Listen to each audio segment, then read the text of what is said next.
I showed up at Jacob's place expecting him to be waiting by the front door, like he said. We were supposed to head to this music thing, a weird mashup of local bands and food trucks, something chill to shake off the week. I was already a little late, the sky starting to dim, the first hints of gold and blue painting the edges of the clouds. But it wasn't Jacob standing at the curb. It was his stepdad. I slowed down, confused for a second, double-checking the house number like I'd wandered onto the wrong street. But no. Same lawn, same half-dead bush by the mailbox, same cracked driveway.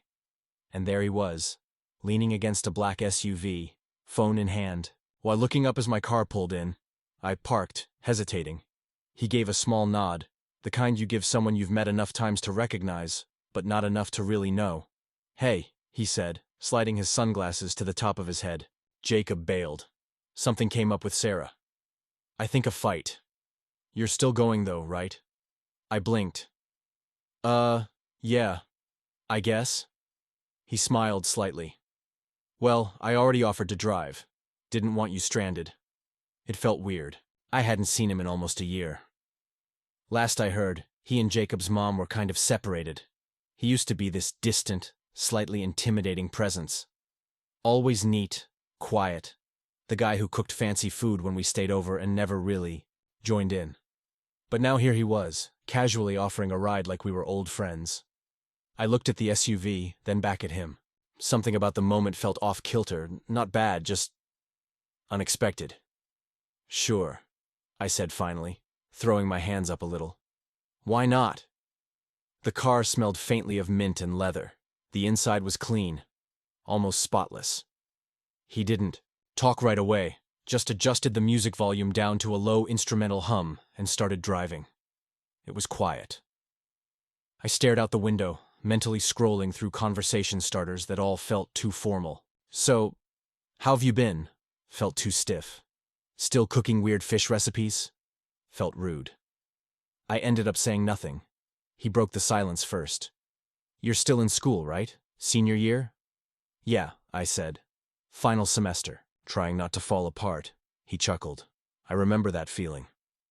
Another pause. Not tense, just unfamiliar. Like we were both trying to find a rhythm. He glanced over briefly at a red light. "You okay with this, by the way? I know it's probably weird me showing up instead." "It's fine," I said quickly. "I mean, yeah, unexpected.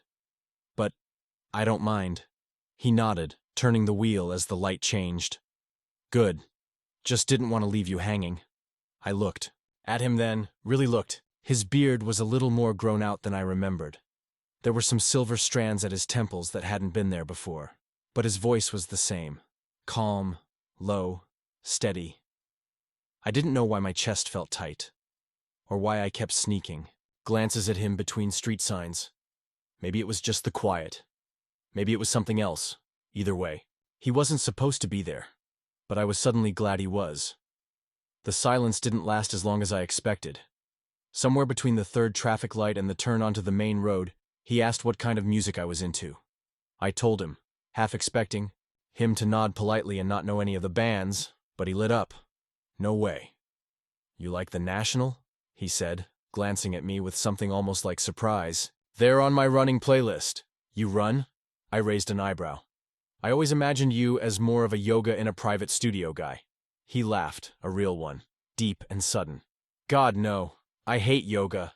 It's humbling in all the wrong ways. I jog, with bad knees, and a podcast about murder mysteries." I couldn't help but laugh too. It felt strange, not forced, just easy. We talked about music, which led to movies, which led to travel. I found myself telling him about the trip I took last summer to Austin, and how I accidentally ended up at a bachelorette party for someone named Trixie. He nearly choked on his coffee at the red light. He was funny, really funny, and thoughtful, in the way he listened without interrupting, nodding when I talked, asking little questions, actually seeming to care. It didn't match what I remembered of him at all. Back then, he'd always seemed kind of uptight. Quiet dinners, polite nods, a distant presence in the hallway. I thought he just didn't like having Jacob's friends around. But now, I wasn't so sure. Maybe I'd never really looked past the surface. He Made some offhand joke about Jacob being allergic to commitment, to projects, to relationships, to cleaning his room. And I laughed again, too hard. I covered my face with my hand, embarrassed, and tried to look out the window like I wasn't completely flushed. He didn't comment, but I felt his eyes on me for a second longer than usual. And I felt something, not quite electricity, but close, a pulse under my skin, a slow, crawling realization that I didn't want the ride to end just yet. "Hey," he said casually, his fingers tapping the steering wheel. "You hungry? We could grab something if you want. I know a place, not far from here. Good burgers, lakeside view, decent fries." I looked over at him. His tone was light, his eyes on the road. But there was a softness in his voice, something unspoken. "Sure," I said. "Why not?" He smiled, and for a moment, it felt like we were just two people. Not my friend's stepdad and me, not caught in some awkward dynamic, but something different. And as the car curved along the edge of town, past quiet shops and blinking street lamps, I kept thinking how wrong I'd been about him. He wasn't distant. He wasn't cold. He was warm. And open. And not at all what I expected. We were halfway across town when he said it. "Do you want to stop somewhere? Grab a bite?" It was casual, like he might have asked anyone. But the way his fingers tightened slightly around the wheel, the way his glance flicked toward me and then back to the road, made it feel different. Like maybe he hoped I'd say yes. I nodded. Yeah, I could eat. He didn't ask what I was in the mood for. Just turned down an exit I didn't recognize. About 10 minutes later, we pulled into the gravel lot of a little diner tucked against a quiet lake. It was old school. The kind of place with checkered floors and faded booths. The kind of place where time didn't seem to matter. A neon sign buzzed faintly above the windows, half the letters out. Inside, we picked a booth near the back. No one sat close. Just a lone waitress wiping down menus, and a couple at the counter talking about boats. The lake shimmered behind the glass, catching the last pinks of daylight. He ordered black coffee and a burger with onions. I got the same, minus the onions. For a while, we talked about nothing. Fries, favorite road trip songs. Whether or not, curly fries were overrated. But then the pauses started to stretch, and in the quiet, he looked out the window and said, "She asked for the divorce." His voice didn't shake. It was calm. Factual. Like he'd said it enough times now that the sting had dulled, but not vanished. "Oh," I said softly. "I didn't know." He nodded. "Yeah, Jacob doesn't talk about it much. I don't blame him. I wasn't always easy to be around. I didn't know what to say to that. I wanted to ask why, or maybe just tell him he didn't seem that way. Now, but my words felt too small. He leaned back, exhaled. "I spent a lot of years trying to be someone I thought I was supposed to be. Husband, stepfather, provider. You do all the things you think are right, and somehow, it still ends." I watched him stir cream into his coffee. The small, absent motion of the spoon spinning in silence. His hands were steady, strong, a little rough at the knuckles. "I'm sorry," I said. He looked up at me then, really looked. "What about you? What about me? You seem tired. Not like physically, just, I don't know. Like something's heavy." The words settled between us. I swallowed. "Yeah. I've just been floating, I guess. This year hasn't felt like mine. I thought by now I'd have things figured out. But I still feel like I'm just waiting for something to start." He nodded like he understood, like maybe he'd been there too. "I think a lot of people feel that way," he said. "They just don't say it out loud." I smiled, but it felt a little sad. Well, here's to saying it out loud in a lakeside diner. He lifted his coffee cup, and I clinked mine against his. There was something soft in his eyes. Not pity, not sympathy, just understanding. We finished our food slowly. No rush. Outside, the sky had darkened to deep navy. The lake barely moved, still and wide like it was listening. We sat in the car for a minute before he started it. Neither of us said much. But the silence had changed. It wasn't awkward anymore. It was full, like something just beneath the surface, quiet, but undeniable. The car felt different on the way back. The windows were fogged slightly from the warmth of the diner, and the heater hummed low. Outside, the world had shifted into night. Streetlights blinking on like stars, shadows stretching long over quiet roads. We didn't speak at first. The radio played some low, atmospheric song, mostly piano and breathy. Vocals. I sat with my head against the glass, watching the dark roll by in streaks of orange and blue. Then, just as we merged onto the highway, he said it. "Can I ask you something?" His voice was soft, but clear, like he already knew I'd remember. The question. I turned toward him. Sure. He kept his eyes on the road. One hand on the wheel, the other resting near the gear shift. "Has anyone ever made you feel really wanted?" he asked. A pause, then softer. "I mean, seen you. Exactly how you are. No edits, no expectations. Just you." I froze. I don't know what I expected him to ask. Maybe something about school or my plans after graduation. But not that. Not something that raw, that pointed. I laughed, too quickly. "That's a heavy question for a Tuesday night." He didn't smile, just nodded once. "Yeah, I guess it is." I looked back out the window. My chest felt tight again, but not in a way I could explain. It wasn't fear. It was more like recognition.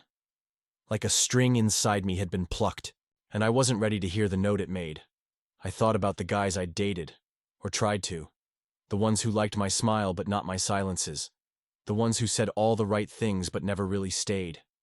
The ones who wanted pieces of me, but never the whole. I didn't answer his question, not out loud, but I didn't have to. I think he heard the silence loud and clear. A few more miles passed. The road was empty, just us, and the hum of tires on asphalt, and the occasional blur of headlights going the other way. "I'm sorry," he said after a while. "That was personal. I didn't mean to." "No," I said quickly. "It's okay." He nodded again, and that was it. He didn't ask again, didn't press. Just let the moment be. But the question stayed with me. "Has anyone ever made you feel really wanted?" I didn't know what startled me more. The fact that he'd asked it, or how much I wanted to say no, or maybe yes, or maybe not yet. The rest of the drive was quiet, but it wasn't empty. It felt like a storm was sitting just behind us, waiting. All wind and static, barely held in place. I kept glancing at his hands on the wheel. At the way he sat, calm but alert. Like he was holding himself back. Or maybe holding something, together. There was this pulse between us, like the air had narrowed down to a wire, one neither of us dared touch. When he finally pulled onto my street, I felt something in me sink a little. Not disappointment exactly, just the ache of something unfinished. Something paused. We parked in front of my building. He didn't turn the engine off right away. I reached for the door handle but hesitated. He looked over, his expression unreadable, in the dark. Then he said, "You deserve that, you know." I blinked. "What?" "To feel wanted. Completely. Not just for what you give, or how you look. But you." My throat tightened. I didn't know what to do with that. How to hold it, how to let it land, so I just nodded, quietly. "Thanks for the ride," I said, barely above a whisper. He nodded too. "Anytime." I stepped out of the car into the cool night air. My heart was beating too fast. My skin felt hot, even in the wind. He drove off slowly, headlights fading into the dark. But that question, it didn't leave. It stayed in the quiet. It stayed in my chest, and it felt like maybe, just maybe, he was the first person who ever asked because he actually meant it. We pulled up outside my building and the engine stayed on. Neither of us moved. The headlights cast two long beams. Across the sidewalk, inside the car, it was warm, still. The kind of silence that felt like it had weight. Like even the air knew something was sitting between us, waiting to be acknowledged. I didn't reach for the door this time. I just sat there, looking at my building but not really seeing it. He tapped his thumb once against the steering wheel, then let his hand fall still. No music, no small talk, just the quiet hum of the engine and the soft tick of the dashboard. "I don't know why it's so hard," I said, not even sure what I meant until the words left my mouth. Just being in the world, feeling like you belong somewhere. His head turned slightly, just enough that I could feel his attention shift fully onto me. "I know," he said simply. "It's lonely, even when you're surrounded by people who think they know you." I nodded slowly. I've felt like that a lot this year. Like I'm showing up to places, doing the right things, smiling when I should. But it's like I'm not really there. He let out a soft breath. I used to wake up in the mornings and not recognize the life I built. It looked right, on paper, but inside? He shook his head. I was a stranger in it. I turned to face him fully now. His profile was lit faintly by a street lamp outside, a soft golden light brushing the edges of his jaw, the silver at his temples. Our eyes met. It was one of those rare moments where everything felt suspended. Breath, sound, time itself. He leaned in, just slightly. Just enough to close the distance by a few inches. It wasn't bold, it wasn't reckless. It was careful. Like he wanted to give me time to move if I needed to. But I didn't move. My heart was pounding in my throat. I leaned forward too, slowly, instinctively, until I could feel the warmth of him, the closeness of breath shared in a space too small for pretending. And then we stopped, just inches apart, not touching. His eyes searched mine, and for a moment I thought maybe he would close that space. But he didn't. He sat back, gently, like pulling against gravity. And I said the first thing that came to my mind. "Do you want to come up?" It came out soft, almost unsure, but it was real. He blinked. Once. Then looked at me like he was weighing the world in a single second. "Only if you want me to," he said. I gave the tiniest nod. "I do." He turned off the engine, and the car fell silent. No hum, no dashboard, lights. Just us in the stillness. I got out, legs a little shaky, and waited as he rounded the front of the car to meet me at the curb. Neither of us said anything as we walked up the steps to my building, but the air between us buzzed with something thick and unspoken. It wasn't about the kiss we hadn't shared. It was about the permission we had just given each other. To be seen, to be wanted, to not be alone tonight. And maybe, just maybe, for something more. The apartment was dim except for the kitchen light, soft and golden, casting shadows across the living room. I didn't rush to turn anything brighter on. It felt right this way. The quiet, the calm, the kind of silence you don't need to fill. He stood near the doorway for a second, taking it in. The worn couch, the books stacked along the wall, the jacket tossed over the chair. "Nice place," he said softly. I gave a small laugh. "It's held together with student loans and cheap coffee, but thanks." He smiled. "That's the foundation of half the country." I made coffee while he sat on the edge of the couch. I wasn't sure why I was nervous. Nothing had happened. Not really. But my hands shook a little as I poured. Something about the way he looked at me, not intense, not intrusive, just present. Like I was the only thing in the room. Handed him a mug and sat beside him.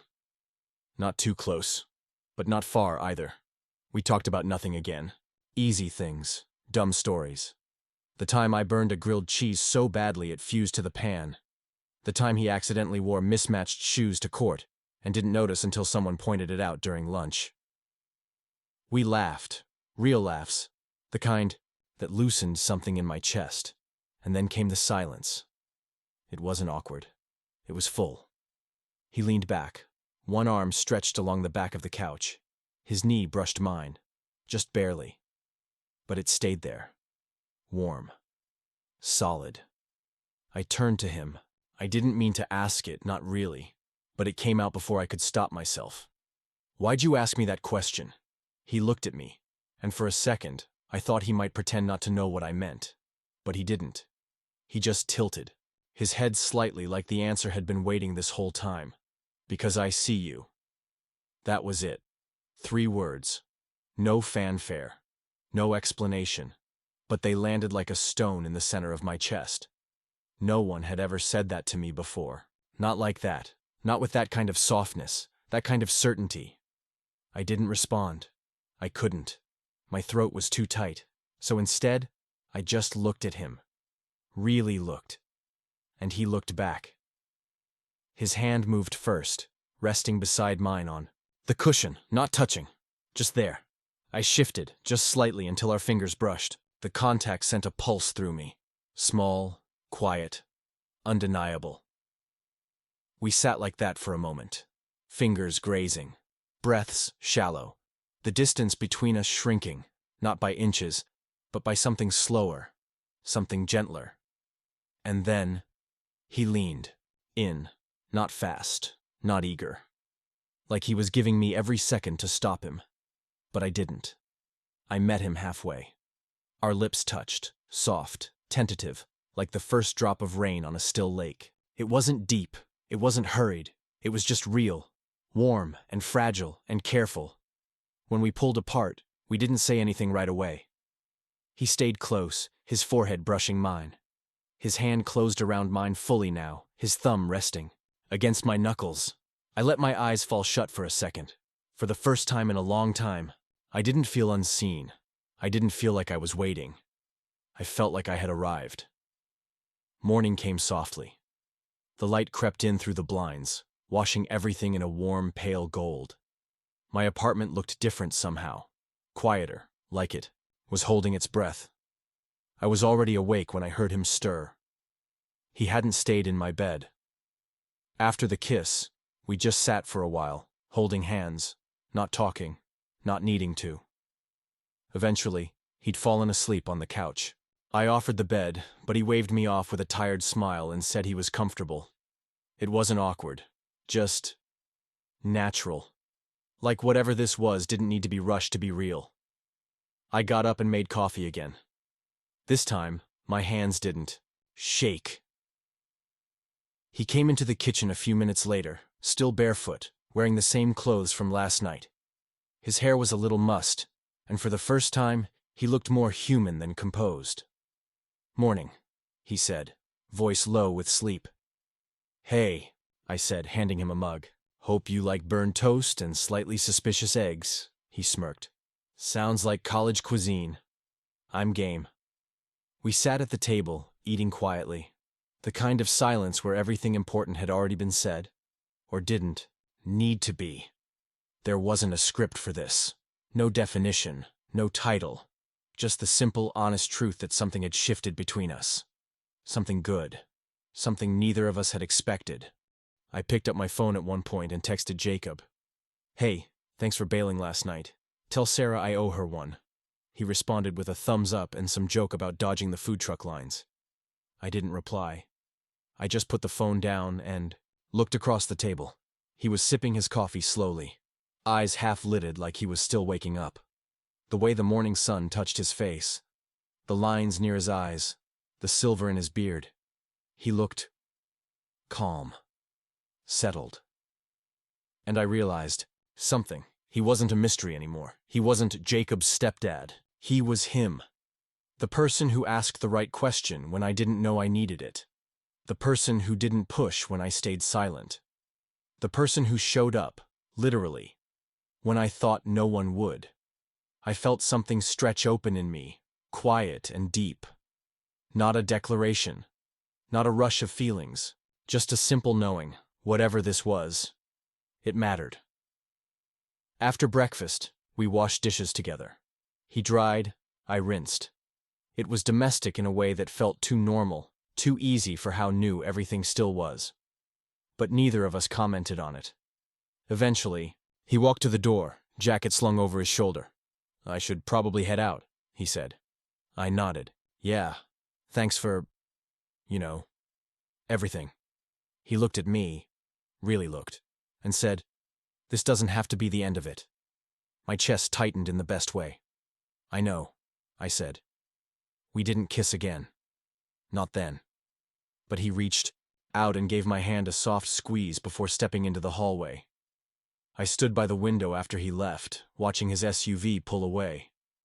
The same one he'd offered me a ride in the night before, and I thought about all the ways that ride had turned into something else, something bigger, something unexpected. I'd gotten in his car expecting small talk, maybe a few awkward silences, and a quick ride to an event I didn't really care about. Instead, I'd found a conversation that cracked me open.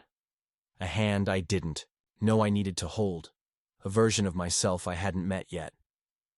I leaned against the kitchen counter, coffee growing cold in my hand, and let it all settle. Then I smiled. Small, real, and a little stunned. I thought I was just getting a ride. But I think I'm going somewhere else entirely.